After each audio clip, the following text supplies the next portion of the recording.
कभी आपने महसूस किया है कि हम जी कम रहे हैं और दिखा ज़्यादा रहे हैं। सुबह उठते ही आईना नहीं, पहले मोबाइल देखते हैं कि कल हमारी ज़िंदगी दूसरों को कैसी लगी। कई बार ये किसी की कहानी नहीं है, ये समझ लो कि ये हमारी अपनी कहानी है। एक छोटा सा शहर था, वहाँ एक लड़की रहती थी मीरा नाम की। मीरा की ज़िंदगी बाहर से बहुत चमकदार थी। अच्छे कपड़े, मुस्कुराती तस्वीरें, हर पोस्ट पर तारीफों की बारिश। लोग कहते थे काश हमारी ज़िंदगी भी मीरा जैसी होती।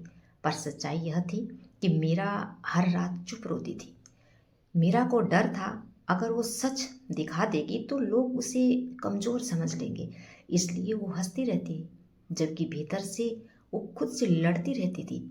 एक दिन उसका फ़ोन गिर गया और स्क्रीन टूट गई। पर जो टूटा वो सिर्फ फ़ोन नहीं था, वो उसका दिखावा था। उसी दिन मीरा अपनी नानी के घर गई। नानी के पास ना स्मार्टफोन था, ना सोशल मीडिया, बस एक सुकून भरी मुस्कान। मीरा ने पूछा, नानी आपको अकेलापन नहीं लगता? नानी मुस्कुराई और बोली, जो खुद से जुड़ जाता है उसे दुनिया की भीड़ की जरूरत नहीं पड़ती। मीरा पहली बार खुल करके रोई। ना कैमरा था, ना फिल्टर, बस सच्चे आंसू। नानी ने कहा, लोग तुम्हें पसंद करे या ना करे, ये उनके मन की बात है, पर तुम खुद को खो दो, ये सबसे बड़ा नुकसान है। उस दिन के बाद मीरा ने दिखावा कम कर दिया। कम तस्वीरें, कम बातें, पर ज़्यादा सुकून। लोग कम हुए, पर जो बचे वो अपने थे। तो याद रखना, दिखावे की दुनिया में सब कुछ दिखता है, पर कुछ भी महसूस नहीं होता। और सादगी की दुनिया में कुछ नहीं दिखता, पर सब कुछ महसूस होता है।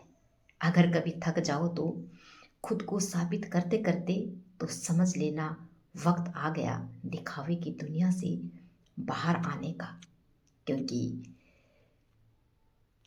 जब हम दिखावा करते हैं तो कहीं ना कहीं हम अपने अंदर की असलियत को छुपा रहे होते हैं। हम सच में एक असली ज़िंदगी नहीं जीते, जो ज़िंदगी हम जी रहे होते हैं। कितने लोग हैं, कितने दर्द जीवन में हैं, कितने संघर्ष जीवन में हैं, पर ये जो संसार है, ये संसार पैसों से, चमक दमक पर, इन सब पे फिदा है। और जो यहाँ दिखावा नहीं करता, उसे ये समझ लो कि लोग उसे दूरियां करने लग जाते हैं, किनारा काटने लग जाते हैं। तो इसलिए कहीं ना कहीं दिखावा इन सब कारणों से भी बढ़ गया है। आज लोग अपने आप को ऊंचा दिखाने के लिए बहुत कुछ कर रहे हैं, ऐसी दिखावे की ज़िंदगी जी रहे हैं जो बाहर कुछ और होती है, घर में कुछ और होती है, उनके मन में कुछ है और बाहर कुछ और दिखा रहे हैं। तो जब तक दिखावा से हम दूर नहीं होंगे, तब तक हमें सच्चा सुख नहीं मिलेगा।